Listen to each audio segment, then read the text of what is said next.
आज जो यहाँ पर ये कार्यक्रम हो रहा है, किस तरह का कार्यक्रम है और किस उपलक्ष्य में चल रहा है? दरअसल दीनदयाल उपाध्याय गोरखपुर विश्वविद्यालय का 43वां जो है दीक्षांत समारोह है।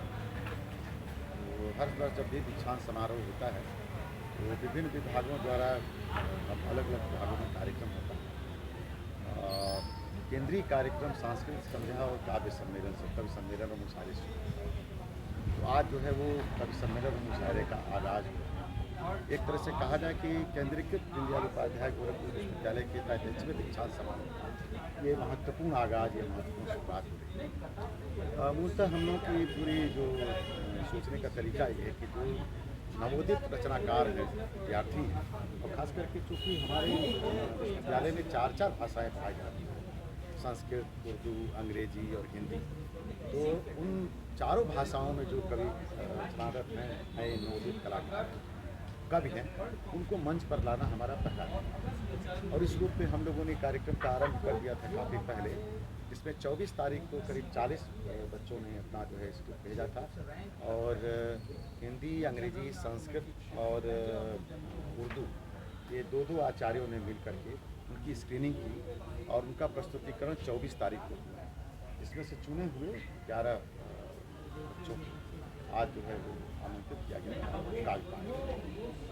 ये बहुत महत्वपूर्ण है कि जो रचनात्मकता है हमारे में, सृजनधर्मिता है, वो बच्चों का जो है बाहर आना चाहिए, उन्हें मंच मिलना चाहिए। और ये कार्यक्रम इस रूप में पहले तो आप देखे होंगे, इस कार्यक्रम का जो पूर्वार्ध है वो पूर्वार्ध बच्चों को समर्पित है, लेकिन उन बच्चों को दिशा भी मिले, इसलिए शहर और आसपास के जो बड़े कवि हैं उनको हम लोगों ने आमंत्रित किया था। जैसे शरद चौहान हैं, जैसे देवेंद्र आर्य हैं, जैसे जेपी नायक हैं, तो महत्वपूर्ण गीतकार हैं। इस वर्ष हिंदी विभाग भोजपुरी अध्ययन केंद्र का भी आरंभ कर रहा है, इसलिए हमने भोजपुरी का भी नेतृत्व किया और सुभाष यादव जी को आमंत्रित किया कि एक स्वर भोजपुरी का आकृति स्वयं भोजपुरी और हिंदी दोनों में लिखी। तो ये एक तरह से एक ऐसा गुलदस्ता हम लोगों ने सजाया जिसमें नई पीढ़ी और यहाँ की जो महत्वपूर्ण पीढ़ी है वो एक साथ बैठ करके और संवाद कर सके। एक और चीज़ है कि जैसे कैंपस और शहर, कई बार क्या होता है कैंपस और शहर अलग अलग होते हैं, बहुत जगहों पर रखना है, तो स्पर्धा भी चलती है।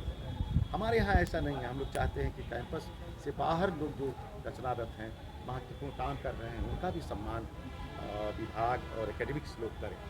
देवेंद्र आर्य सर अच्छे आलोचक भी हैं, उनकी किताबें आई हैं, देवेंद्र कुमार को उन्होंने संपादन किया है, देवेंद्र कुमार बंगाली की कविताओं। तो इस तरह से कहा जाए कि वो एक एकेडमिशियन भी हैं देवेंद्र। तो इस रूप में उन लोगों को भी आमंत्रित करना जो टून सेटर है एक तरह से, और गोरखपुर शहर ही नहीं, प्रदेश ही नहीं, देश के जो साहित्यिक समाज है उसको टून सेटर, तो वो आने से, उनके आने से होता क्या है कि हम एक सैद्धांतिक और एकेडमिक एरा में हैं। वो लोग आते हैं तो ढेर सारी चीज़ों को, विद्यार्थियों से उनसे जो इंटरेक्शन होता है, उनको सीखने का, उनके पढ़ने का और आगे जाने का मौका मिलता है। इसलिए कार्यक्रम का जो है आयोजन हुआ और आप लोगों के हिसाब से बहुत अच्छा ही हुआ है। आगे इस कड़ी में और क्या क्या इस कड़ी में अगला तो 3 बजे से सांस्कृतिक संध्या है, जिसमें संगीत और कला विभाग के विद्यार्थी अपने को प्रस्तुत करेंगे। कल अनंत हिंदी विभाग में प्रोफेसर अनंत मिश्र जी का व्याख्यान है और उनका कार्यपाठ भी है।